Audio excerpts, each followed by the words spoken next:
जय श्री राम। आपका बहुत बहुत स्वागत है। राहुल गांधी की नागरिकता का मामला अब बढ़ता जा रहा है।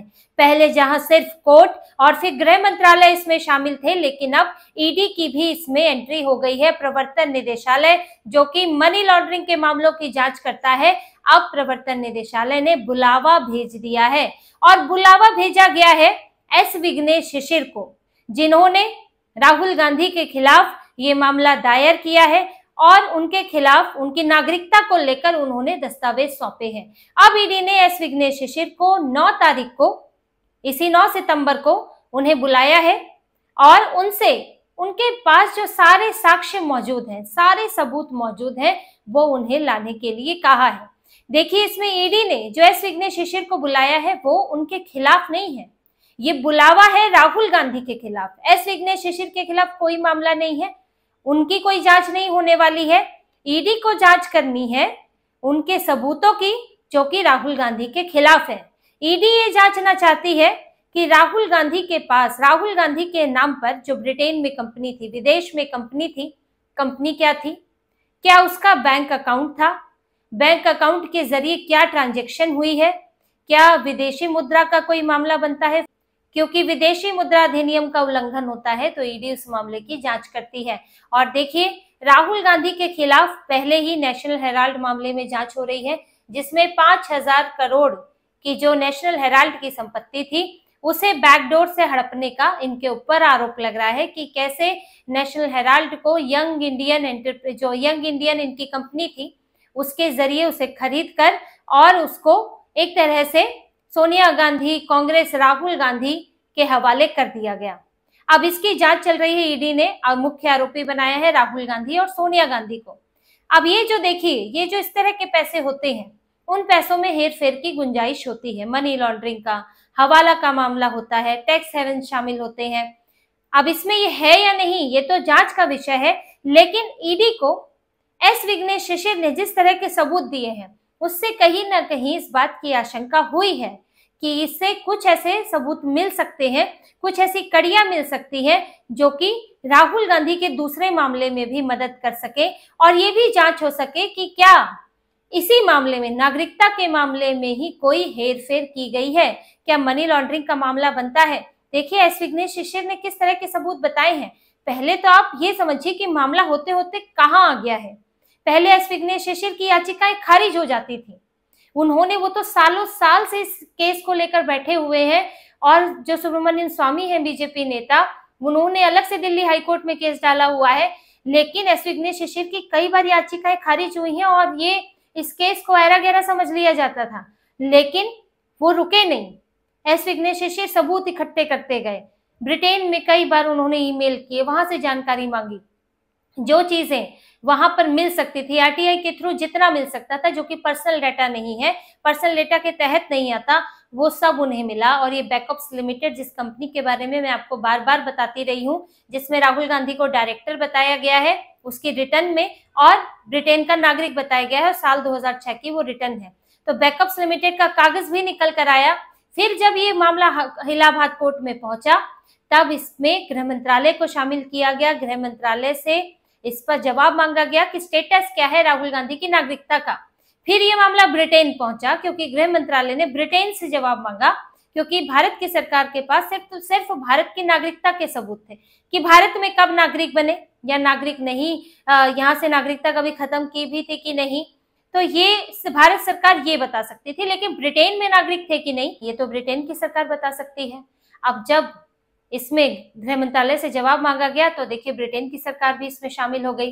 अब ब्रिटेन से जवाब आया, ब्रिटेन से दस्तावेज आए, जिसे एस विघ्नेश शिशिर के साथ साझा किया गया, क्योंकि कोर्ट ने कहा था, क्योंकि गृह मंत्रालय ने कहा था कि अभी हमें ब्रिटेन के कागजों का इंतजार है, इसलिए हम स्टेटस रिपोर्ट नहीं दे सकते। तो कोर्ट ने कहा कि जब भी आपके पास दस्तावेज आए, एस विघ्नेश शिशिर से साझा होंगे, फिर कोर्ट में वो दोबारा जा सकते हैं। अब एस विघ्नेश शिशिर इलाहाबाद हाईकोर्ट में गए थे पिछले महीने और उन्होंने सारे सबूत सौंपे हैं, जिसमें पासपोर्ट से जुड़े हुए दस्तावेज भी दिए गए हैं ब्रिटेन की तरफ से, राहुल गांधी के पासपोर्ट से जुड़े हुए, और दूसरे इनके दस्तावेज भी हैं जिसमें इनकी नागरिकता से जुड़ी हुई जानकारियां हैं और ये सारी चीजें कोर्ट को सौंप दी गई है। और इसके बाद अब केंद्र सरकार भी अपनी यानी कि गृह मंत्रालय इसमें अपने स्टेटस रिपोर्ट देगा कि राहुल गांधी की नागरिकता क्या किसी समय पे ऐसा रहा है कि राहुल गांधी की दोहरी नागरिकता रही हो, कि वो ब्रिटेन के भी नागरिक हैं और भारत के भी नागरिक हैं, या फिर उन्होंने कभी भारत की नागरिकता छोड़ी थी और दोबारा उसे लिया था। तो ये जानकारियां अब सामने आएंगी और इसमें आगे अब सुनवाई होनी है। अब इसी बीच इसमें ईडी की एंट्री हो जाती है, तो यानी कि मामले का दायरा बढ़ता जा रहा है। कोर्ट, गृह मंत्रालय, फिर ब्रिटेन और अब ईडी ने इनसे सारे सबूत इनको लाने को कहा है, एस विघ्नेश शिशिर को, कि आपके पास जो भी राहुल गांधी की विदेशी कंपनी से जुड़े हुए सबूत हैं वो सब हमारे पास लेकर आए, हम इसकी जांच भी करेंगे और इसमें देखा जाएगा कि विदेशी कंपनी है और इसमें किस तरह से इन्वेस्टमेंट हुई है, किस तरह से ट्रांजैक्शन हुई है, ये सारी बातें देखी जाएंगी। अब राहुल गांधी के लिए मुश्किल खड़ी होने वाली है, क्योंकि ईडी को अगर कुछ मिलता है तो फिर मामला रुकने से रहा, तो फिर तो राहुल गांधी को भी समझ जाएगा, जिस तरह से नेशनल हेराल्ड मामले में गया था इसी तरह से यहाँ भी समझ जाएगा। और इसीलिए कांग्रेस ने चुप्पी साध ली है। कांग्रेस ने, अब ईडी ने जब इतनी बड़ी बात की है कि कांग्रेस का कोई बयान नहीं है, ये तक नहीं कहा कि सरकार हमारे खिलाफ इस्तेमाल कर रही है, ये बयान तक नहीं दिया। क्यों नहीं दिया? क्योंकि मामले को तूल नहीं देना चाहते। जिस दिन इन्होंने बयान दे दिया उस दिन मामला मीडिया में आ जाएगा। ये नहीं चाहते कि बड़े मीडिया हाउसेस में इस मामले को बड़े चैनल्स पर चलाया जाए और लोगों तक ये बात पहुंचे कि राहुल की नागरिकता संदेह के घेरे में है। ये संभव है कि राहुल गांधी दोहरी नागरिकता रखते हो, तो इस पर चर्चा ही ना हो। इसीलिए कांग्रेस ने एकदम अपने होंठ सिले हुए हैं और इस पर कोई भी बयान जारी नहीं कर रही है। मामला बढ़ता जा रहा है, गंभीर होता जा रहा है। ईडी की जांच के बाद अगर कुछ भी मिलता है तो राहुल गांधी की गर्दन तक ईडी जरूर पहुंचेगी और एस विघ्नेश शिशिर के दस्तावेजों पर और ज्यादा ये पुख्ता साबित होंगे और ज्यादा भरोसेमंद साबित होंगे जब अगर ईडी की जांच में कुछ चीजें अगर और निकल कर आती हैं। और देखिए, चलिए जांच तो अलग है, वहीं कोर्ट में इन दस्तावेजों को अलग नजरिए से, वहां पर अलग तरह से इसकी जांच हो रही है, यानी कि अलग तरह से इस पर विचार होगा।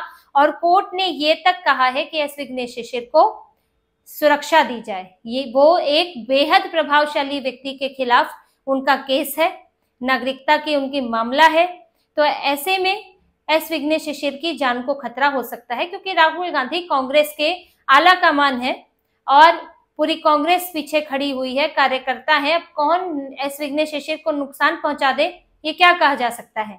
तो इसीलिए उन्हें 24 घंटे की सुरक्षा दी गई है एस विघ्नेश शिशिर को, और कोर्ट के आदेश के बाद ये सुरक्षा दे दी गई है। अब विघ्नेश शिशिर इस मामले को और आगे लेकर जाएंगे। कोर्ट में दस्तावेज दिए जा चुके हैं, सरकार की तरफ से जवाब आएगा, तारीख मिलेगी, तो इसमें कई ऐसी बातें निकल कर आ सकती हैं सुनवाई में जिससे देश अभी तक अनजान है। इस मामले की सीबीआई जांच के भी आदेश दिए जा सकते हैं अगर कोर्ट को संदेह लगता है, और लगता है कि अब इसमें राहुल गांधी से भी पूछा जाना चाहिए, क्योंकि अगर दोहरी नागरिकता का मामला निकलता है या केंद्र सरकार कोई संदेह जाहिर करती है तो राहुल गांधी से पूछताछ की बात आ सकती है और आगे सीबीआई जांच के लिए कोर्ट आदेश दे सकता है। जैसे कि नेशनल हेराल्ड मामले में कोर्ट की तरफ से ही आदेश हुआ था, तब जांच शुरू हुई थी।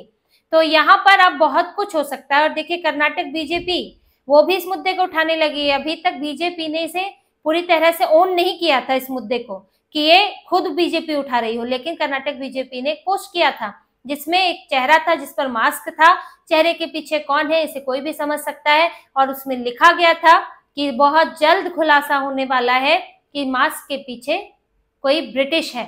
तो ये इस तरह का कुछ पोस्ट उन्होंने लिखा था और राहुल गांधी को टारगेट किया गया था। यानी कि अब बीजेपी खुद भी, और जो एस विघ्नेश शिशिर है वो भी कर्नाटक से ही आते हैं, बीजेपी से ही जुड़े हुए हैं, लेकिन सरकार, बीजेपी पार्टी, सरकार नहीं, बीजेपी पार्टी इस मुद्दे को नहीं उठाती थी, अभी तक इससे दूरी बनाई थी, पर अब इसे उठा लिया है। तो मामले की गंभीरता आप समझिए और आगे के कॉन्सिक्वेंसेस, आगे के परिणाम क्या होने वाले हैं, ये राहुल गांधी के लिए बड़ी मुश्किल वाले हैं। और ये तो सिर्फ अभी ब्रिटेन की बात है, एस विघ्नेश शिशिर तो उज्बेकिस्तान से भी सबूत लाए थे, वीडियो कुछ लाए थे ये लंदन उज्बेकिस्तान से, जिसको इन्होंने सौंपा था। और उज्बेकिस्तान की यात्रा तो एक बार राहुल गांधी भी कर चुके हैं, और इनकी यात्राएं तो बड़ी गुप्त और रहस्यमय किस्म की होती है। क्या करते हैं वहां पर, जैसे कि अभी मलेशिया गए हैं, तीसरी पार्टी से कहीं और से जो है तस्वीरें निकल कर आती हैं, और यहाँ तक तो ये भी इस बात की भी चर्चा है, हालांकि पुष्टि नहीं है, कि वहां पर जॉर्ज सोरोस से जुड़े हुए लोग भी हैं, मलेशिया में इस वक्त, तो क्या उनके साथ कोई बैठक है? क्या भारत के खिलाफ कोई और प्लानिंग बन रही है? क्योंकि राहुल गांधी का तरीका तो यही रहा है, जब भी विदेश जाते हैं तो भारत की बुराई करते हैं, अमेरिका जाए, लंदन जाए, भारत के खिलाफ ही जहर उगलते हैं। तो जहर जब इतना उगल रहे हैं तो फिर और दूसरे जहर उगलने वालों से उनकी मीटिंग हो तो कोई हैरानी की बात तो है नहीं। तो यहाँ पर अब राहुल गांधी की नागरिकता तो घेरे में है, इनकी यात्राएं भी संदेह के घेरे में आ जाती है। पर एस विघ्नेश शिशिर की ये जो कोशिश है, जो वो इतने सालों से इसमें लगे हुए हैं, उसके नतीजे उनको मिलते हुए जरूर दिख रहे हैं। और ये मामला अब कम से कम जांच की तरफ बढ़ रहा है।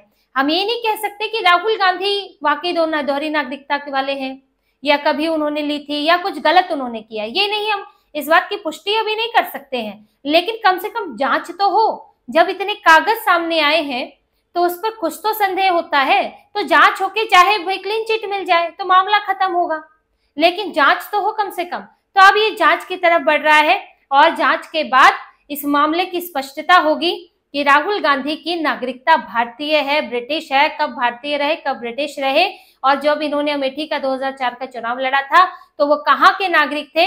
ये बातें अब धीरे धीरे साफ होती जाएंगी। तो इसी तरह की और खबरें और विश्लेषण आपके लिए लाते रहेंगे।